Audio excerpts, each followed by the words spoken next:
आप में से काफ़ी सारे व्यूअर्स की मेरे पास रिक्वेस्ट आ रही है एक्जिमा के बारे में। तो आज की वीडियो में हम बात करेंगे एक्जिमा या एटोपिक डर्मेटाइटिस या स्किन हाइपर सेंसिटिविटी या स्किन एलर्जी, या आम ज़बान में कहें तो स्किन के ऊपर लाल लाल चकत्ते हो जाना, उसके ऊपर दाने आ जाना, ठीक है, बहुत ज़्यादा खारिश या खुजली मचना। अब चूँकि आयुर्वेद के अकॉर्डिंग ये सारी बीमारियाँ आपस में मिलती जुलती हैं, तो इन सारी बीमारियों को मैंने एक ही वीडियो के अंदर ले लिया है क्योंकि इनका ट्रीटमेंट सब कुछ सेम होने वाला है। तो सबसे पहले हम बात कर लेते हैं कि एक्जिमा है क्या और ये क्यों होता है। तो देखें, बेसिकली एक्जिमा के दो टाइप होते हैं, एक होता है ड्राई एक्जिमा, एक होता है वेट एक्जिमा। ये ड्राई एक्जिमा ठीक करना बहुत आसान होता है, ये मोस्टली बच्चों के अंदर होता है, बड़ों में भी होता है लेकिन बच्चों में बहुत ज़्यादा होता है और 1 साल की एज तक ये बच्चों के अंदर सबसे ज़्यादा पाया जाता है। इसके अंदर होता ये है कि बच्चे को बॉडी पर कहीं पर भी लाल रंग का एक स्पॉट्स आ जाएगा, बड़ा सा चकत्ता बन जाएगा, उसके अंदर छोटे छोटे दाने हो सकते हैं, ठीक है नहीं, और वहाँ पर खारिश आएगी, खुजली आएगी, बहुत ज़्यादा आएगी, ठीक है, बच्चे परेशान हो जाते हैं। बड़ों में भी सेम यही होता है कि बॉडी के अलग अलग हिस्सों पर, ठीक है, वहाँ पर लाल लाल स्पॉट आ जाएंगे और उसमें दाने भी आ सकते हैं और स्वेलिंग भी आ सकती है कई बार, और खारिश करने से, वहाँ पर इचिंग करने से कई बार ब्लड भी आ जाता है, ठीक है ना, स्किन भी निकल जाती है। तो ये ड्राई एक्जिमा होता है। होता क्यों है? तो देखें, आपने अपनी सोसाइटी में बहुत सारे लोगों को सुना होगा, देखा होगा कि उनको जल्दी जल्दी ज़ुकाम होता है, छींकें आती हैं, ठीक है, छोटा सा डस्ट के अंदर का है, कहीं पर तो छींकें आने लगी, कहीं धुआं लगा, कोई केमिकल लगा, छींकें आना स्टार्ट हो गई, ठीक है। इसी तरीके से मौसम चेंज हुआ, सर्दी से गर्मी आई या गर्मी से सर्दी आई तो उनको छींकें आना स्टार्ट हो गई, बहुत जल्दी से नहा के आए तो छींकें आना स्टार्ट हो गई। तो उनसे पूछो तो बताएंगे कि हमको एलर्जीज़ है, ये हमें कई सारी चीज़ों से एलर्जीज़ है। ठीक इसी तरीके से स्किन की भी एलर्जीज़ होती है, स्किन का हाइपर सेंसिटिव हो जाना। जब एक इंसान की स्किन नॉर्मल होती है, ठीक है नहीं, तो क्या होता है कि चाहे मौसम चेंज हो रहा हो, चाहे कहीं केमिकल हो, चाहे कहीं डस्ट हो, चाहे कोई इन्वायरमेंट में कुछ चेंजेस आ रहे हो, चाहे कहीं कुछ और भी हो रहा हो या कुछ खाने से, या उनसे स्किन के ऊपर कोई फ़र्क नहीं पड़ता। ये तो होती है नॉर्मल स्किन, लेकिन एक होती है हाइपर सेंसिटिव स्किन। उसके अंदर क्या होता है कि जैसे ही वेदर चेंज होगा, इन्वायरमेंट में कुछ चेंजेस आएंगे, खासकर सर्दियों के मौसम में जब स्किन ड्राई होगी तो उनको प्रॉब्लम बढ़ेगी, ठीक है। इसी तरीके से कुछ खा लेने से कुछ लोगों को एलर्जीज़ होती हैं, अंडे से हो सकती है, किसी को मिल्क प्रोडक्ट से हो सकती है, ठीक है, किसी को जो है ग्रेन से हो सकती है, किसी को नॉनवेज से हो सकती है, किसी को चिकन से हो सकती है, अलग अलग इंसान में अलग अलग चीज़ों से होती है, किसी को कुछ फ्रूट से हो सकती है, ठीक है। तो उस पर होगा क्या कि वो चीज़, अगर वो पर्टिकुलर कोई चीज़ खा लेते हैं तो उनको इस तरह की प्रॉब्लम आएगी कि उनकी स्किन के ऊपर ऐसे लाल लाल चकत्ते आ जाएंगे, दाने आ जाएंगे, स्वेलिंग भी आ सकती है, बहुत ज़्यादा खारिश आएगी, वो परेशान हो जाएंगे।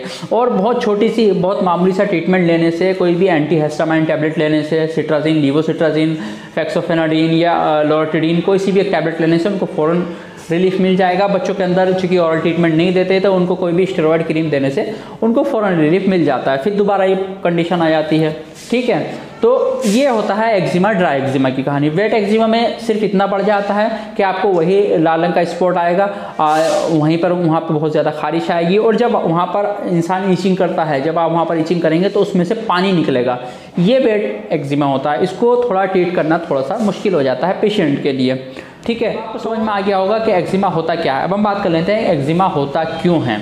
तो देखें, इसका सबसे बड़ा कारण होता है हेरिडिटरी, यानी एक इंसान को एक्जिमा बाय बर्थ होता है। हो सकता है कि वो बाप के ख़ानदान से आया हो सकता है वो माँ के ख़ानदान से आया हो सकता है कि वो उसे कभी परेशान ना करे, और हो सकता है कि वो जल्दी जल्दी इसको परेशान करता रहे, ठीक है नहीं। हो सकता है उसको बचपन में हो जाए, हो सकता है उसको जवानी में हो जाए, उसको बुढ़ापे में हो जाए, कभी भी हो सकता है। हो सकता है अगर उसका लाइफस्टाइल हमेशा अच्छा है, वो इंसान की खाना पीना डाइट सब वेल मेंटेन है, तो उसको हो सकता है कभी कोई परेशानी ना आए। और हो सकता है अगर उसका लाइफस्टाइल अच्छा नहीं है, उसने खूब उल्टे सीधे चीज़ें खा के अपनी लाइफ को ख़राब कर रखा है, बहुत ज़्यादा गुटखे खा रहे हैं, बहुत ज़्यादा सिगरेट पी रहे हैं, बहुत ज़्यादा शराब पी रहे हैं, बहुत ज़्यादा ये पिज़्ज़ा बर्गर ये सब चीज़ें खा रहे हैं, तो उसको ठीक करना बड़ा मुश्किल हो जाता है, ठीक है नहीं।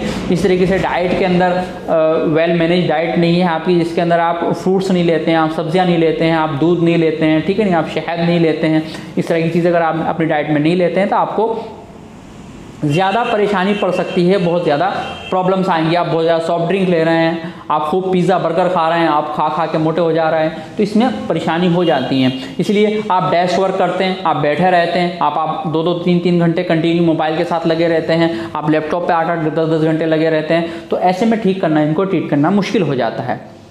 ठीक है, इस तरीके सर्दियों के मौसम चल रहा है, इसके अंदर आप अपनी स्किन को मॉइस्चर नहीं रखते हैं, तो स्किन की प्रॉब्लम कोई सी भी हो सर्दियों के अंदर बढ़ जाती है। खासकर एक्जिमा तो सर्दियों में सबसे ज़्यादा परेशान करता है, क्योंकि स्किन ड्राई हो जाती है, रखना बहुत ज़रूरी होता है। अब हम बात कर लेते हैं ट्रीटमेंट की। ट्रीटमेंट इसमें क्या देना है, तो देखें पहले मैं ट्रीटमेंट बता देता हूँ हर्ब्स का, ताकि वो हर इंसान को आसानी से मिल जाता है। जिनको नहीं मिलता उनके लिए मैं सिरप फॉर्म में बता दूंगा। तो नीम, उन्नाब, गिलोय, पुदीना, ठीक है नी, और कलौंजी, इनको लेना है और इसको 1 गिलास पानी में आप पका लेंगे। पकाने के बाद जब ये ठंडा हो जाएगा, इसको छान कर इसका जो है 1 गिलास पानी में पका कर जब आधा गिलास पानी हो जाएगा तो इसका काढ़ा बनाकर आपको पी लेना है। ठीक है, तो दिन में 24 घंटे में एक बार ऐसा करना है आपको 2 महीने तक। 2 महीने में आपकी ये प्रॉब्लम ख़त्म हो जाने वाली है। ठीक है, और जिन लोगों को ये चीज़ें नहीं मिलती हैं आसानी से, तो उसके लिए आप ब्लोडोलाइज सिरप होम्योपैथी का ये ले लेंगे। उसमें से 5 ml आपको दिन में 2 टाइम लेना है, या अगर वो नहीं आपको मिलता है तो हर्बल सारी सिरप 5 ml दिन में 2 टाइम लेना है, हल्के से गर्म पानी में मिक्स करके। ठीक है, खाना खाने के तकरीबन 30 to 40 मिनट आफ्टर। ठीक है जी, और साथ में आपको ले लेना है एक सिरप आता है कावी, QAVI, कावी सिरप, हर्बल सिरप होता है ये भी, जैसे हर्बल सारी होता है, होम्योपैथी का नहीं होता। ये आपको देसी दवाखानों पे मिलेगा।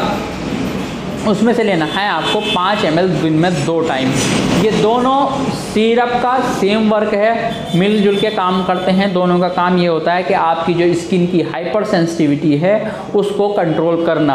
आपकी स्किन बहुत छोटी छोटी चीज़ों से, बहुत मामूली चीज़ों से सेंसिटिव हो रही है। अब ये ट्रीटमेंट ड्राई एक्जिमा भी दिया जा सकता है, वेट एक्जिमा भी दिया जा सकता है। क्या बच्चों को ये ट्रीटमेंट दे सकते हैं? तो नहीं दे सकते, हालांकि देने में कोई हर्ज नहीं है, लेकिन बच्चों के सारे ट्रीटमेंट डॉक्टर की देखरेख में होते हैं, इसलिए हम किसी भी बच्चों के ट्रीटमेंट देने की सलाह नहीं देते हैं।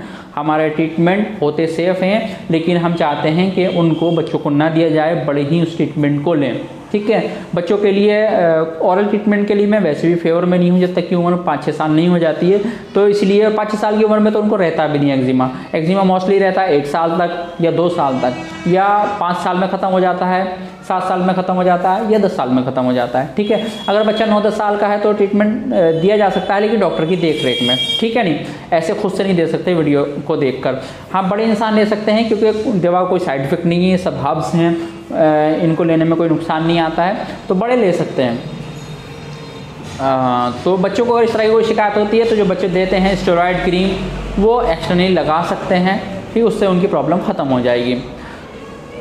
तो ये 2 सिरप हैं, इनको लेना है आपको, और दोनों के बीच में आधा घंटा गैप रखें। और जो मैंने आपको बताया है कि कौन कौन से ट्रिगर हैं उनको आपको अवॉइड करना है, कि कौन कौन से ट्रिगर आपके हैं आपको खुद पहचानने पड़ेंगे जब तक कि आपका ट्रीटमेंट चल रहा है। जब आपका ट्रीटमेंट रुक जाएगा फिर आप सब कुछ खा पी सकते हैं, कहीं भी आ सकते हैं, जा सकते हैं, कोई हर्ज नहीं है।